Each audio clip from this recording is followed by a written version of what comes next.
सबसे पहले कानून व्यवस्था, लाल टोपी रेड अलर्ट है। वो कह रहे हैं फिर समाजवादी पार्टी का गुंडा राज शुरू हो जाएगा। इससे वो डरा रहे हैं जनता को और कह रहे हैं अभी कानून का इकबाल है, लोग डरते हैं और इसी वजह से एक भी दंगा नहीं हुए। आप आएंगे तो दंगा राज आएगा। मैं फिर आपसे कहता हूं कि आप बहुत ही निष्पक्ष पत्रकार हैं और जो एनसीआरबी के आंकड़े हैं वो जरूर आपको जनता के सामने रखने चाहिए। आज सबसे ज्यादा असुरक्षित महिलाएं, बेटियां कहीं हैं तो उत्तर प्रदेश में आंकड़े नंबर 1 है। सबसे ज्यादा कस्टोडियल डेथ अगर कहीं है तो उत्तर प्रदेश में है। सबसे ज्यादा नेशनल ह्यूमन राइट कमीशन ने किसी प्रदेश को नोटिस दिए तो उत्तर प्रदेश है।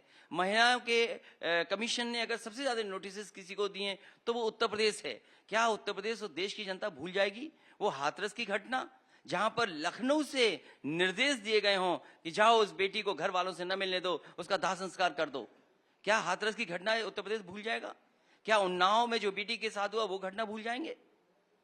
यही मुख्यमंत्री आवास पर न जाने कितनी बहनें आई जो आत्मदाह की धमकी दी और आत्मदाह इसलिए करना चाहती थी क्योंकि उनको न्याय नहीं मिल रहा था, उनकी एफआईआर नहीं दर्ज हो रही थी। यही उत्तर प्रदेश है जिसमें आईपीएस फरार है।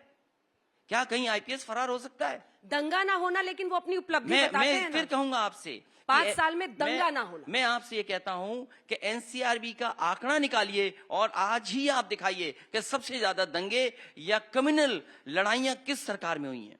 उनका तो ये दावा है कि उनके दावे से नहीं, मतलब आप ईमानदार पत्रकार हैं। के डेटा है, एनसीआरबी के डेटा है, रेप के मामले में अलग अलग केसेस, इसी में मैं कह रहा हूं, प्रतीकात्मक तरीके से में, रेप में, लड़कियों के साथ छेड़खानी में, इसीलिए मैं कह रहा हूं कि आप इतने अच्छे ईमानदार पत्रकार हैं।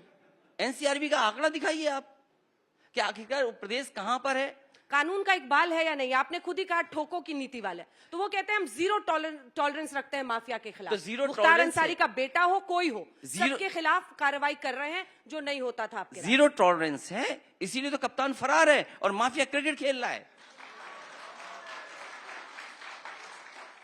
बताइए, पुलिस कप्तान फरार और एक आईपीएस ने दूसरे आईपीएस पे भ्रष्टाचार का आरोप लगाया। जैसे वो ये बताइए कानून व्यवस्था है कि आप जीप से चढ़ा दोगे और किसान की हत्या कर दोगे, आप किसान को कुचल दोगे आप?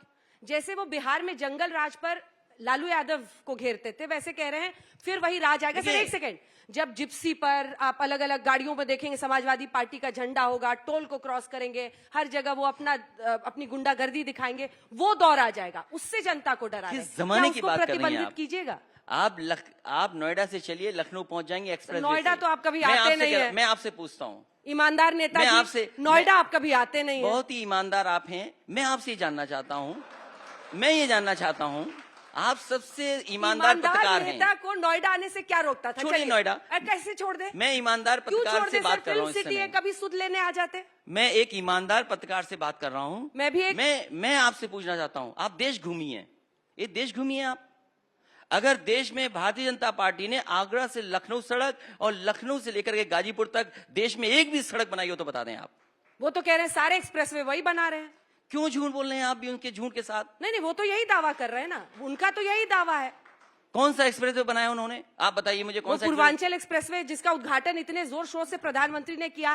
काशी कॉरिडोर आप कहते हैं फंड दिया, 5 साल में बना क्यों नहीं दिया? अब मुझे बताइए ना कौन सा एक्सप्रेस बनाया है? सर पूर्वांचल एक्सप्रेस क्या ये देखिए, हमारे फीता तो वही काट रहे हैं। अजय कुमार बिष्ट जी ने दिल्ली वालों को बताया नहीं, वो कैंची लेके आ गए।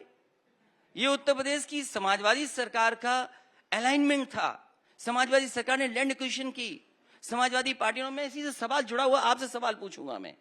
आप नोएडा पर तो जवाब नहीं दे रहे। मैं नोएडा का भी जवाब दे दूंगा। सुध नहीं लेने आए। मैं नोएडा का भी ईमानदार नेताजी। समाजवादी एक्सप्रेसवे, ये तो आपका रंग बता रहा है कि आप क्यों ईमानदार बोल रही हैं।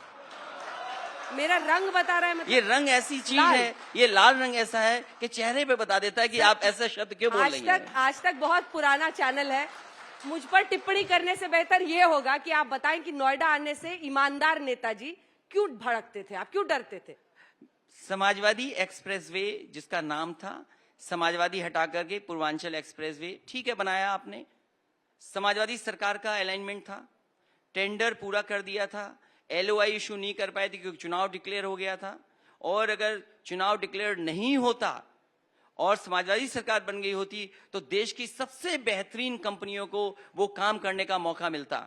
और सड़क पे आप जाएं वो वर्ल्ड क्लास सड़क बन रही थी जिसकी riding quality one of the best होती, लेकिन बाबा मुख्यमंत्री ने उसके ठेकेदार बदल दिए।